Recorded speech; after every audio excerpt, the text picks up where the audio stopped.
friends, welcome to Kritika's cooking. இன்னைக்கு நம்ம சேனல்ல ரொம்பவே டேஸ்டான chicken gravy தாங்க பார்க்க போறோம்.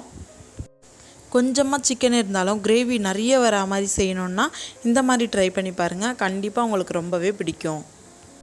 இந்த chicken gravy-யை நீங்க எல்லாத்துக்குமே சைடு டிஷ்ஷா வச்சு சாப்பிடலாம். ரொம்பவே டேஸ்டா இருக்கும். இது பிரியாணிக்கும் சூட்டபிளா இருக்குங்க. இந்த chicken gravy-யோட ஸ்பெஷாலிட்டி என்னன்னா நம்ம கொஞ்சமா chicken வச்சு கூட அதிகமாக சமைக்கணும், நிறைய பேர் இருக்காங்க, அவங்களுக்கெல்லாம் நிறைய கிரேவி வேணும்னா இந்த மாதிரியான சிக்கன் கிரேவி ஒரு பெஸ்ட் ஆப்ஷனாக இருக்கும். இந்த சிக்கன் கிரேவியை எப்படி செய்கிறதுன்னு பார்க்குறதுக்கு முன்னாடி ஒரு சின்ன ரிக்வெஸ்ட், நீங்கள் நம்ம சேனலை ஃபஸ்ட் டைம் பார்க்குறீங்கன்னா வீடியோ கீழே உள்ள ரெட் கலர் சப்ஸ்கிரைப் பட்டனை ப்ரெஸ் பண்ணிக்கோங்க. கூடவே வர பெல் ஐக்கானையும் கிளிக் பண்ணிக்கோங்க. அப்போ தான் நான் போடுற வீடியோஸ் நோட்டிஃபிகேஷனாக உங்களுக்கு வரும். வாங்க வீடியோக்குள்ளே போகலாம்.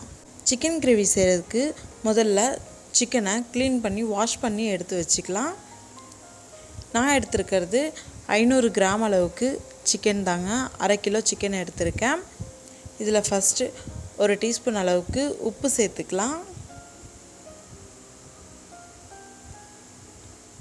அடுத்து ஒரு டீஸ்பூன் அளவுக்கு தனி மிளகாய் தூள் சேர்த்துருக்கேன். அடுத்து 1/4 டீஸ்பூன் அளவுக்கு மஞ்சள் தூள் சேர்த்துருக்கேன்.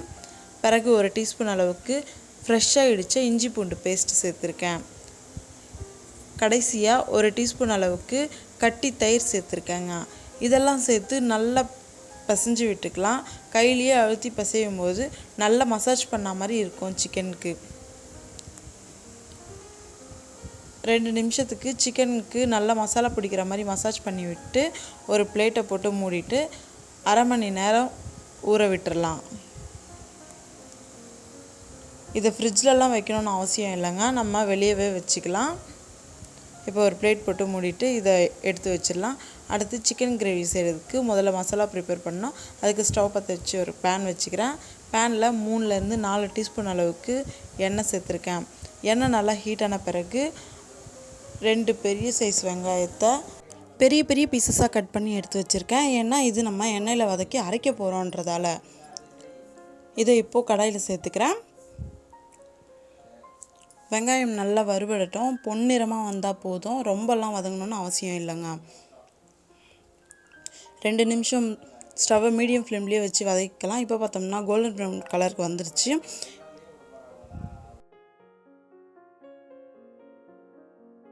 அடுத்து ஆனியன் எடுத்து அதே குவான்டிட்டியில் நம்ம தக்காளியும் எடுத்துக்கலாம். தக்காளியை பெரிய பீசஸாக கட் பண்ணி எடுத்து வச்சுருக்கேன். இதையும் இப்போ வானலியில் சேர்த்து நல்லா வதக்கிக்கலாம். ஸ்டவ்வை மீடியம் ஃப்ளேமில் வச்சு ஒரு 5 நிமிஷம் வதக்கினா போதும். தக்காளியும் நல்லா வதங்கி வந்துடும். இதுக்கு அடுத்து ஒரு 10லேருந்து 12 நம்பர் அளவுக்கு முந்திரி பருப்பு சேர்த்துருக்கேன். இது ஆப்ஷனல் தான், வேணாம்னு நினைக்கிறவங்க ஸ்கிப் பண்ணி விட்டுடலாம். இது கிரேவி திக்காக வரத்துக்கு யூஸ் ஆகுன்றதால சேர்த்துருக்கேன். இதையும் சேர்த்து 2 நிமிஷத்துக்கு நல்லா வதக்கிட்டு ஒரு ஃபேன் கீழே ஆற வச்சு ஒரு மிக்ஸி ஜாருக்கு ட்ரான்ஸ்ஃபர் பண்ணிக்கலாம். இப்போ இதை அரைச்சிட்டு வந்துடலாம். நான் தண்ணி எதுவும் சேர்க்காம தாங்க அரைச்சிருக்கேன். வீடியோவில் பார்த்தீங்கன்னா உங்களுக்கே நல்லா தெரியும். நான் அரைச்ச இந்த குவான்டிட்டியில் அரைச்சிக்கினா போதும். இந்த அளவுக்கு திக் பேஸ்ட்டாக இருந்தால் மட்டும் போதுங்க.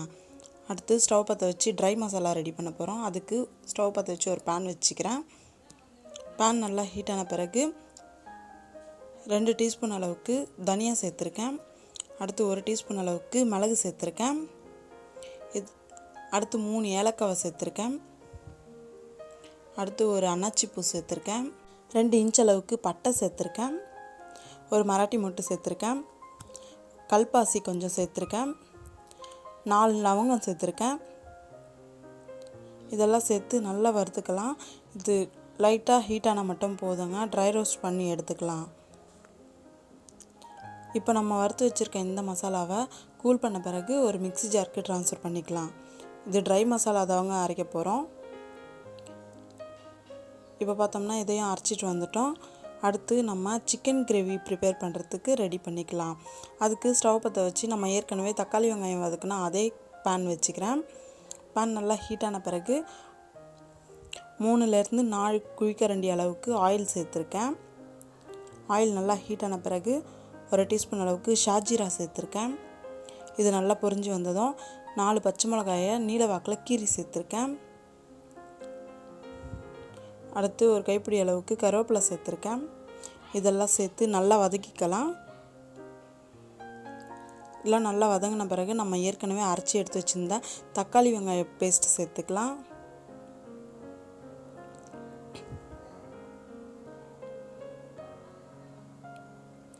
தக்காளி வெங்காய பேஸ்ட் சேர்த்த பிறகு ஒரு டீஸ்பூன் அளவுக்கு ஃப்ரெஷ்ஷாக இடித்து இஞ்சி பூண்டு பேஸ்ட் சேர்த்துக்கலாம். இதெல்லாம் சேர்த்து நல்லா வதங்கட்டும் எண்ணெயில். இதெல்லாத்தையும் நல்லா ஒரு வாட்டி கலந்து விட்டு நம்ம மூடியை போட்டு ஸ்டவ்வை லோ ஃப்ளேமில் வச்சு வேக விடலாம். 2 நிமிஷம் கழிச்சு பார்த்தோம்னா இதில் இருக்கிற எண்ணெய்லாம் தனியாக பிரிஞ்சு வந்துடும். அடுத்து நம்ம ஏற்கனவே மேக்னேட் பண்ணி வச்சுருந்த சிக்கனை இதோட சேர்த்துக்கலாம்.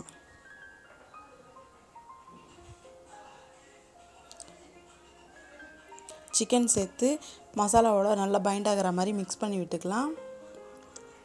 2 நிமிஷத்துக்கு நல்லா மிக்ஸ் பண்ணி விட்டு திரும்பவும் மூடியை போட்டுடலாம். 2 நிமிஷம் கழித்து மூடியை ரிமூவ் பண்ணோம்னா இதில் எண்ணெய்லாம் பிரிஞ்சு வந்துடும். இந்த ஸ்டேஜில் நல்லா சிக்கன் கிரேவியை கலந்து விட்டுட்டு நம்ம ஏற்கனவே அரைச்சி எடுத்து வச்சுருந்த மிக்ஸி ஜார்லாம் கழுவின தண்ணியை சேர்த்துக்கலாம். அதை வேஸ்ட் பண்ண வேணாம். இப்போ நல்லா கலந்துட்டு உப்பு காரம்லாம் கரெக்டாக இருக்கான்னு ஒரு வாட்டி நம்ம செக் பண்ணிக்கலாம். நான் செஞ்ச இந்த கிரேவிக்கு சால்ட் கொஞ்சம் கம்மியாக இருந்துச்சு, அதனால் சால்ட் மட்டும் சேர்த்துக்கிறேன். நம்ம ட்ரை மசாலாவில் மிளகு சேர்த்து அரைச்சிருக்கோன்றதால காரம் பார்த்து சேர்த்துக்கோங்க. அவ்வளோதாங்க. நல்லா கலந்து விட்டு நம்ம ஏற்கனவே அரைச்சி வச்சுருந்தா ட்ரை மசாலாவையும் இதோட சேர்த்துக்கலாம். இதெல்லாம் சேர்த்து நல்லா கலந்து விட்டுடலாம். இப்போ கிரேவிக்கு எவ்வளோ தண்ணி தேவையோ அவ்வளோ தண்ணியாக சேர்த்துக்கலாம். சிக்கன் வேகிறதுக்கு 8லேருந்து 10 நிமிஷத்துக்கு டைம் ஆகும்ன்றதால நம்ம தண்ணியை சேர்த்த பிறகு 5 நிமிஷத்துக்கு அப்படியே விட்டுறலாம்.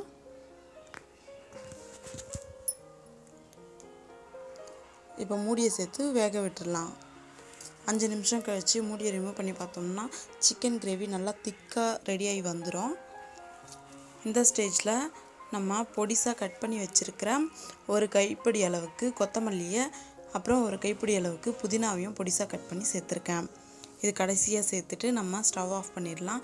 இந்த சிக்கன் கிரேவிக்கு இன்னும் டேஸ்ட் கொடுக்கணுன்னா நீங்கள் கொஞ்சமாக பட்டர் கூட ஆட் பண்ணிக்கலாம் லாஸ்ட்டாக. அவ்வளோதாங்க. இந்த சிக்கன் கிரேவி குயிக்காகவும் சிம்பிளாகவும் செஞ்சு முடிச்சிடலாம். இந்த சிக்கன் கிரேவி ரெசிபி உங்களுக்கு பிடிச்சிருந்துச்சின்னா நீங்களும் வீட்டில் ட்ரை பண்ணி பாருங்கள். கண்டிப்பாக ரொம்பவே நல்லாயிருக்கும். இந்த வீடியோ உங்களுக்கு பிடிச்சிருந்துச்சுன்னா லைக் பண்ணுங்கள், ஷேர் பண்ணுங்கள், கமெண்ட் பண்ணுங்கள். கிருத்திகாஸ் குக்கிங்கை சப்ஸ்கிரைப் பண்ண மறந்துடாதீங்க. தேங்க்யூ.